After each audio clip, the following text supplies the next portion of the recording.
America ഇറാനെ ആക്രമിച്ചു, ആണവ കേന്ദ്രങ്ങളൊക്കെ തകർത്തു, ഇതൊക്കെ ശരിയാണ്. പക്ഷേ അവിടെ ഉണ്ടായിരുന്ന 400 കിലോഗ്രാം വരുന്ന സമ്പുഷ്ടീകരിച്ച യുറേനിയം അല്ലെങ്കിൽ അവർ നിർമ്മിച്ച ആണവായുധങ്ങൾ അതെവിടെ? ഇതാണ് ലോകത്തിൻ്റെ മുമ്പിൽ ഇപ്പോഴും ഉയർന്നു നിൽക്കുന്ന ഒരു ചോദ്യചിഹ്നം. ഏതാണ്ട് അതിനൊരു മറുപടി ലഭിച്ചിരിക്കുന്നു. അതായത് അമേരിക്കയുടെ CIA-യും ഇസ്രായേലിൻ്റെ മൊസാദും ഒക്കെ നടത്തിയ അന്വേഷണത്തിൽ ഈ ആണവ ആയുധങ്ങൾ അല്ലെങ്കിൽ ഈ പറയുന്ന സമ്പുഷ്ടീകരിച്ച യുറേനിയം ബുഷ്ഹെർ എന്ന് പറയുന്ന അവരുടെ ആണവ കേന്ദ്രത്തിലേക്കാണ് മാറ്റിയിരിക്കുന്നത്. അതായത് ആണവ വൈദ്യുതി ഉൽപ്പാദിപ്പിക്കുന്ന ബുഷ്ഹെർ എന്ന് പറയുന്ന മേഖല ഇറാൻ്റെ തീരദേശ മേഖലയിലാണ്. ടെഹ്റാനിൽ നിന്ന് 120 കിലോമീറ്റർ അകലെ പേർഷ്യൻ ഗൾഫിൻ്റെ തീരപ്രദേശത്താണ് ഇത് സ്ഥിതി ചെയ്യുന്നത്. എന്ന് പറഞ്ഞാൽ GCC രാജ്യങ്ങളുടെ ഏതാണ്ട് സമീപത്ത്, ഒരു കടൽ കടന്നാൽ GCC രാജ്യങ്ങളായി, ആ ഭാഗത്തെ ബുഷ്ഹെർ എന്ന് പറയുന്ന ആണവ നിലയം, അവിടെ വൈദ്യുതി ഉൽപ്പാദനമാണ് നടക്കുന്നതെന്നാണ് കരുതിയിരുന്നതെങ്കിലും അവിടേക്കാണ് ഈ യുറേനിയം മാറ്റിയെന്നപ്പോൾ മനസ്സിലായി. കാരണം IAEA ഇൻ്റർനാഷണൽ അറ്റോമിക് എനർജി ഏജൻസിയുടെ തലവനുണ്ട് ഗ്രോസി പറഞ്ഞത്, ഈ ആക്രമണം നടക്കുന്നതിന് മുമ്പ് ഞങ്ങൾ നടത്തിയ പരിശോധനയിൽ ഇറാൻ്റെ കയ്യിൽ 408 കിലോഗ്രാം സമ്പുഷ്ടീകരിച്ച യുറേനിയം ഉണ്ട്, ഞങ്ങളത് നേരിട്ട് കണ്ട് മനസ്സിലാക്കിയതാണ്.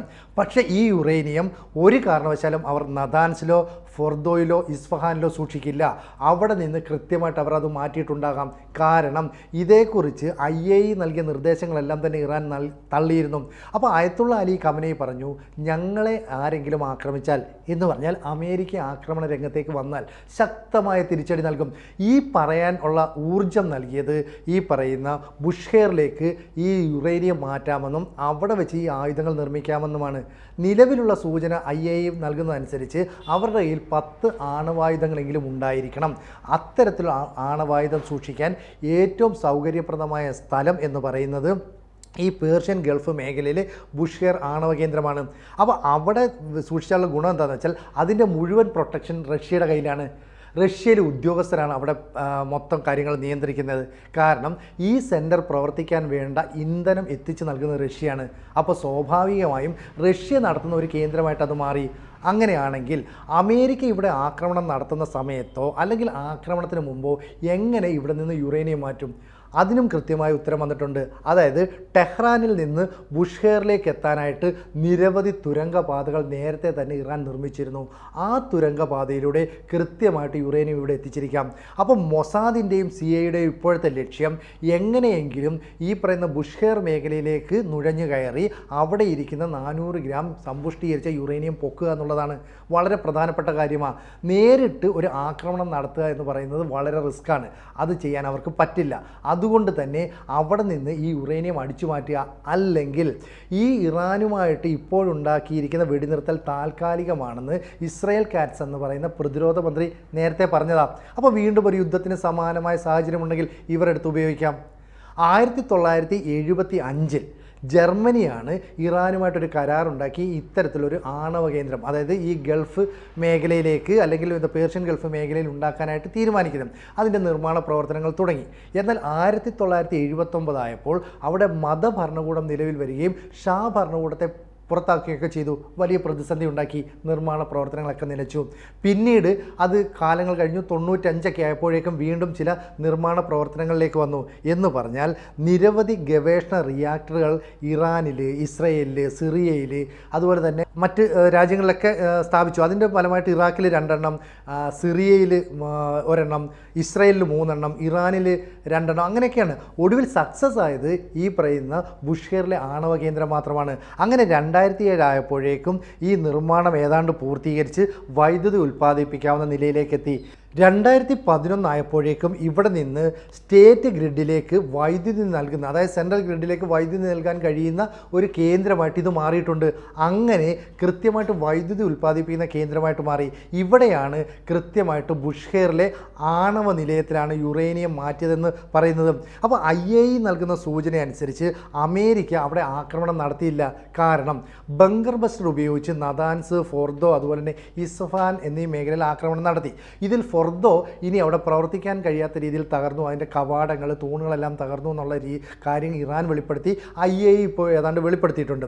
അങ്ങനെയാണെങ്കിൽ ഇനിയുള്ള ബാക്കി ഗവേഷണവും പ്രവർത്തനവും എല്ലാം തന്നെ നടക്കാൻ സാധ്യതയുള്ളത് ബുഷേറിലാണ്.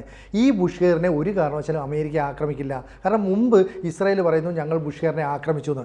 എന്നാൽ ഈ പറഞ്ഞ് മിനിറ്റുകൾക്കകം അവരുടെ നയതന്ത്ര പ്രതിനിധി ഈ നിലപാട് മാറ്റി. എന്നിട്ട് പറഞ്ഞു ഞങ്ങളങ്ങനെ ആക്രമിച്ചിട്ടില്ല, ഞങ്ങളൊന്നും ചെയ്തില്ല. കാരണം അങ്ങനെ ഒരു ആക്രമണം നടത്തിയാൽ റഷ്യ തിരിച്ചടിക്കാനായിട്ട് രംഗത്ത് വരും. കാരണം 2022 മുതൽ ഇറാനും റഷ്യയും തമ്മിൽ ആണവ വ്യാപനം അല്ലെ ആണവ ആയുധങ്ങൾ നിർമ്മിക്കുന്നതുമായി ബന്ധപ്പെട്ട ചില കരാറുകളിലും ചില നീക്കങ്ങളിലേക്കൊക്കെ പോയിട്ടുണ്ട്.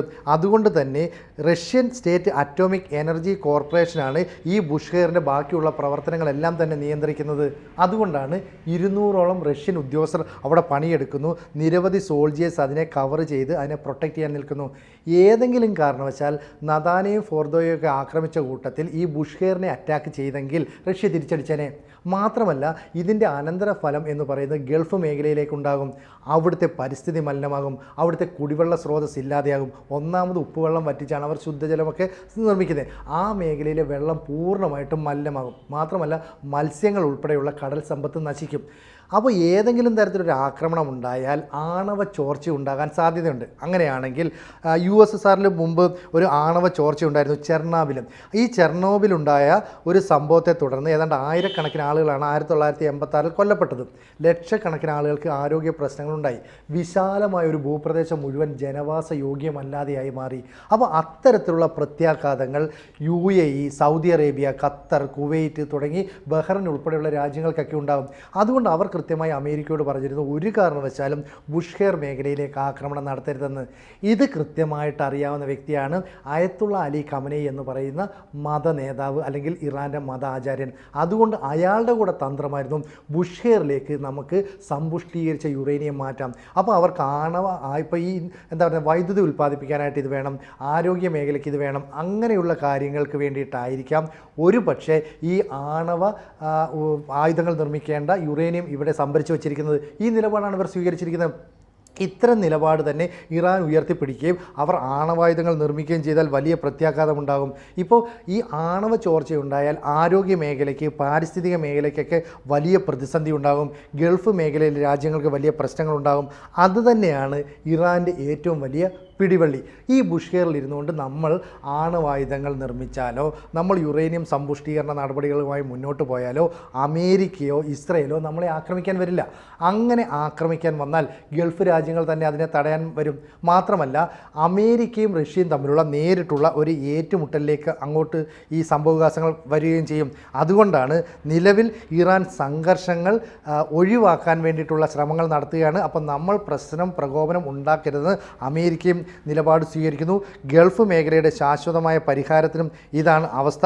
അപ്പോൾ സന്തുലിതാവസ്ഥ നിലനിർത്തുക, പാരിസ്ഥിതിക പ്രശ്നങ്ങൾ ഒഴിവാക്കുക, കുടിവെള്ളത്തിനുള്ള പ്രശ്നങ്ങൾ ഉണ്ടാക്കാതിരിക്കുക, ഇതിനൊക്കെ വേണ്ടിയിട്ട് ഈ ബുഷേറിനെ നേരിട്ട് ആക്രമിക്കുക എന്ന പദ്ധതിയിൽ നിന്ന് US പിന്നോട്ട് പോയിരിക്കുകയാണ്. പക്ഷേ ഇവിടെ നടക്കുന്ന ഓപ്പറേഷൻ അവിടെയുള്ള സമ്പുഷ്ടീകരിച്ച യുറേനിയം ഒന്നുകിൽ അവിടെ നിന്ന് അടിച്ചു മാറ്റുക, അല്ലെങ്കിൽ അതിനെ എങ്ങനെയെങ്കിലും നശിപ്പിക്കാനുള്ള നടപടികൾ പറ്റുമോ, ഇതിനു വേണ്ടിയിട്ട് മൊസാദും CIA-യും ഓപ്പറേഷൻ ആരംഭിച്ചു എന്നാണ് മനസ്സിലാക്കുന്നത്. കാരണം മൊസാദ് എത്ര കൃത്യമായിട്ടാണ് ഇറാനിൽ നുഴഞ്ഞു കയറിയതെന്നും അവിടുത്തെ പട്ടാള മേധാവികളെയൊക്കെ കൊലപ്പെടുത്താൻ വേണ്ടിയുള്ള പദ്ധതി ആസൂത്രണം ചെയ്തത്, അവിടെ ഡ്രോണുകൾ വിക്ഷേപിച്ചത്, ഇതിൻ്റെ വിവരങ്ങളൊക്കെ പുറത്തു വന്നു.